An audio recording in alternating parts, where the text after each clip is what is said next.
네, 안녕하세요. 저는 김현평생교육원의 박유지 컨스턴트. 홍나라 컨설턴트입니다. 네, 이번 시간에는 우리가 학점 은행제를 이용해서 대졸자 전형으로 지원하는 방법에 대해서 시간을 좀 갖도록 하겠습니다. 총 6가지의 순서에 따라서 어떤 식으로 우리가 대졸자 전형으로 입학할 수 있는지에 대한 방법을 좀 알아보도록 할 텐데요. 우선 첫 번째는 대졸자 전형이 무엇인지 이 개념에 대해서 좀 정의를 알려드리도록 할 거고요. 자, 두 번째는 내가 대졸 학력이 안 될 경우에 학점은행제를 이용해서 고졸도 학위를 취득할 수 있는 방법, 그걸 좀 설명해 드리도록 할게요. 자, 그 다음에 세 번째는 이 학위를 받을 수 있는 학점은행제 진행 방법을 좀 알아야 되겠죠. 자세하게 설명을 좀 도와드릴 거고요.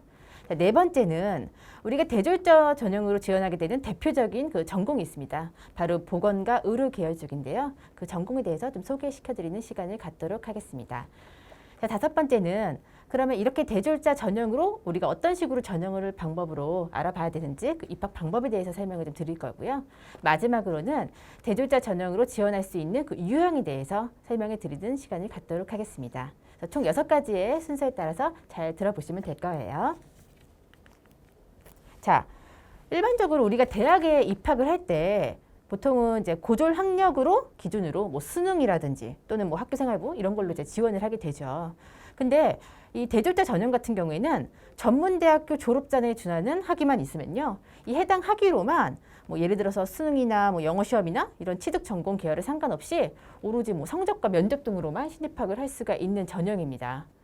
주로 우리가 보통 이제 뭐 전문 대학교에 해당이 되는데 뭐 보건 계열이나 또는 의료 전공 계열에 지원을 할 때 이러한 대졸자 전형으로도 많이 신입학을 하고 있죠. 그래서 요새 굉장히 각광받고 있는 전형 중에 하나라고 볼 수가 있습니다.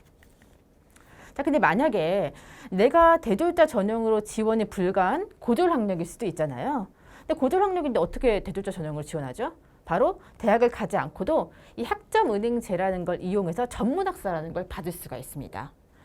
이 학점은행제로 전문학사를 받는 거는 전문대학과 동등한 학력으로 이제 인정을 받을 수가 있기 때문에 충분히 전형으로 시험을 볼 수가 있는 거고요. 전문학사 같은 경우에는 내가 취득하려는 그 학위에 대한 전공 45학점 그리고 교양 15학점으로 굉장히 단기간에 좀 빠르면은 뭐 6개월에서 1년 내로 이렇게 학위를 취득해서 뭐 학점을 만들 수가 있고요. 이렇게 학점 기준에 맞는 학점들이 만들어지면 총 80학점 이상을 갖췄을 경우에 우리가 교육부 장관 명의의 학위를 받을 수가 있습니다. 그러면 이런 전문학사 학위를 가지고 대졸자 전형으로 신입학을 지원을 하게 되는 거죠. 자, 그러면 우리가 구체적으로 이 학점은행제를 어떤 식으로 학위를 취득할 수 있는지 그 진행 방법에 대해서 뭐 간단하게 설명을 좀 해드리도록 할게요. 총 4가지의 이제 학점 취득원들이 있습니다. 첫 번째는 이제 학점 인정 대상 학교라는 건데요. 바로 대학 학점이라고 생각하시면 됩니다. 그러니까 예를 들어서 내가 대학에 진학하였는데 뭐 자퇴 등의 이유로 뭐 일부 보유 학점을 가지고 있을 경우에 반드시 학점을 뭐 자퇴를 해야 되지만 이 학점을 가지고 와서 우리가 학점으로도 또 활용을 할 수가 있고요. 그리고 두 번째는 평가 인정 학습 과정이라는 겁니다. 쉽게 생각하시면 저희 김영평생교육원이 있죠. 이 김영평생교육원에서 수업으로 들어서 학점을 이수를 하시면 이거를 또 활용을 해서 학점을 만들 수가 있는데 이런 걸 바로 평가 인정 학습 과정이라고 하죠. 저희 교육원은 100% 온라인 교육원이기 때문에 또 좀 수월하게 또 학점을 취득하실 수가 있습니다. 이 대표적인 게 2가지 이제 수업으로 들을 수 있는 학점 취득원들이고요. 그 다음에 세 번째, 그 네 번째는 바로 자격증과 독학사라는 시험입니다. 그러니까 뭐 아무거나 취득하시면 안 되고요. 예를 들어서 내가 취득하려는 그 학위 전공에 맞도록 어떤 자격증을 취득해야 되는지, 그리고 어떤 독학사 시험을 봐야 되는지 이런 시험 전형을 통해서 이제 학점을 취득을 하시면 요것도 학점으로 또 갖다 쓸 수가 있는 거예요. 그래서 뭐 구체적으로 이런 뭐 전적대 학점이든 아니면 김영평생교육원 뭐 수업 같은 평가 인정 학습 과정이든 아니면 내가 취득하려는 뭐 자격증이든 독학사든 이런 학점 취득원들을 그냥 무조건 만드시면 안 되고요.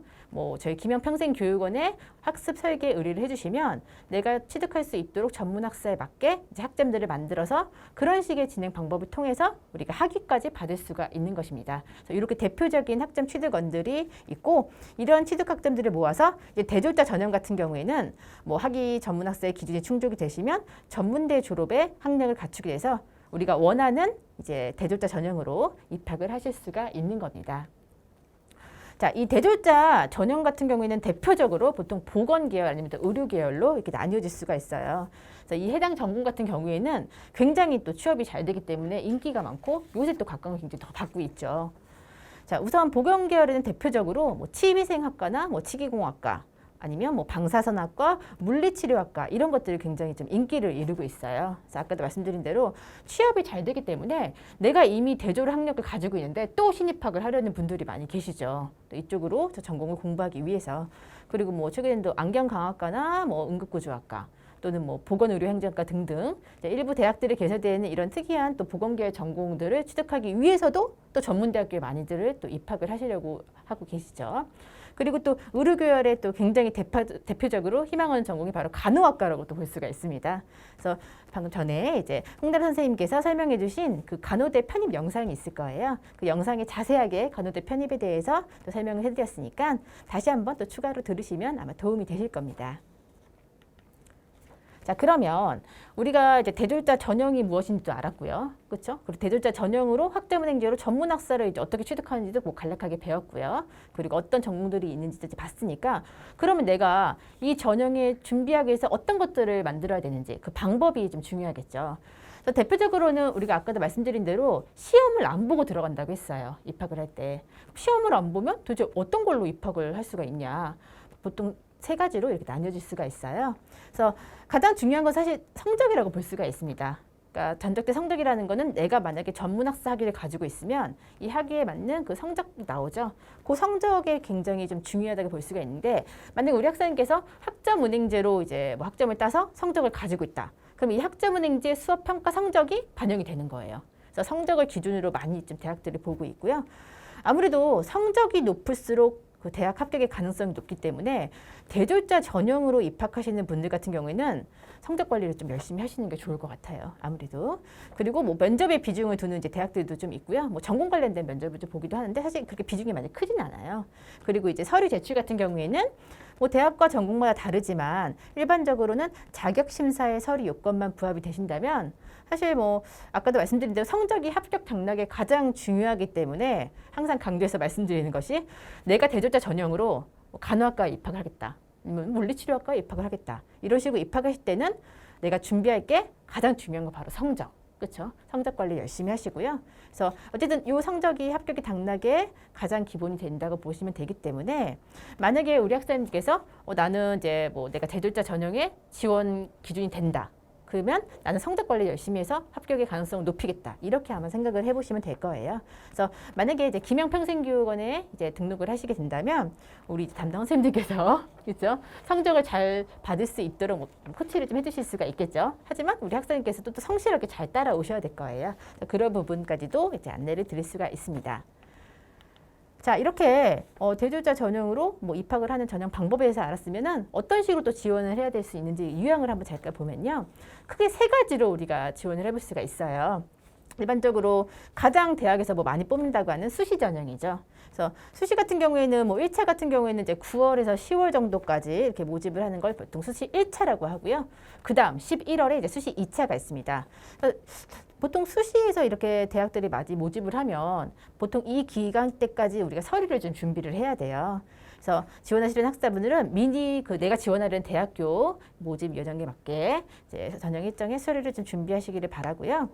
보통 수시에서 그 학위 예정자가 안 되는 경우가 있어요. 물론 되는 학교도 있지만 그래서 가급적이면 수시를 지원하시는 학사분들은 바로 이전에 8월 학위까지는 좀 학위 조건을 좀 만들어 놓으시기를 바랍니다. 그러니까 쉽게 생각하면은 내가 9월에 시험을 볼 거면 아무리 못해도 8월에 학위를 받는 대상자로 이렇게 만드셔야 되는 거예요. 그래서 이 부분은 좀 정확하게 내가 지원하시는 대학교에도 좀 알아보시고요.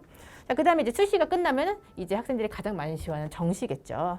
정시 같은 경우는 보통 이제 12월에서 1월까지 그렇게 되고 정시는 사실 대다수의 대학들이 뭐 이제 학위 증명서라든지 이런 걸로도 지원이 가능은 해요. 그래서 우선은 가장 중요한 거는 내가 이제 뭐 어떤 대학들은 수시를 쓰는 대학도 있고 뭐 어떤 대학은 정시를 쓰는 대학도 있어요. 또 모집 정원마다 또 차이가 있고요. 하기 때문에 반드시 내가 원서를 쓰기 전에 가장 유념해야 될 게 그 전형 일정에 맞게 어떤 식의 그 기간에 맞게 서류를 준비할 수 있는지 그 부분도 꼭 정확하게 확인하시고 준비하시기 바랍니다. 자, 우선 이래서 오늘 이 시간에는 우리가 뭐 고졸 학력일 경우 뭐 학점은행제를 이용해서 꼭 내가 대졸 학력이 아니더라도 대졸자 전형으로 지원할 수 있도록 학점은행제로 학위를 받는 방법에 대해서 좀 설명을 드렸고요.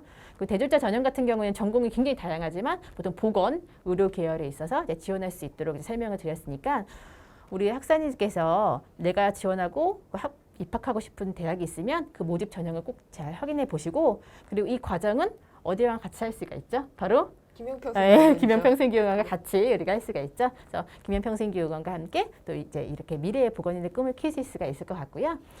내가 자세하게 좀 과정에 대해서 설명을 좀 듣고 싶다. 아까 제가 말씀드렸듯이 뭐 플랜 같은 거 짜드리신다고 했죠. 우리 선생님께서 내가 어떤 식으로 학점을 이제 취득해야 되는지 기간에 맞춰서 그리고 예를 들어서 내가 만약에 학위가 안 나오면은 편입 시험이든 그렇죠? 아니면은 뭐 대졸자 전형이든 신입학 원서도 못 쓸 수가 있어요. 그래서 이런 전형 일정까지도 같이 저희 선생님들과 함께 도움을 받으실 수가 있을 겁니다. 그래서 이 과정에 대해서 추가로 안내를 받고 싶으신 분들은 저희 김영평생교육원으로 편하게 연락 주시면 전문 담당 선생님들께서 자세하게 안내를 드리도록 하겠습니다. 지금까지 이 영상을 시청해 주셔서 감사합니다. 저는 김영평생교육원의 박은지 컨설턴트 홍나라 컨설턴트였습니다. 감사합니다.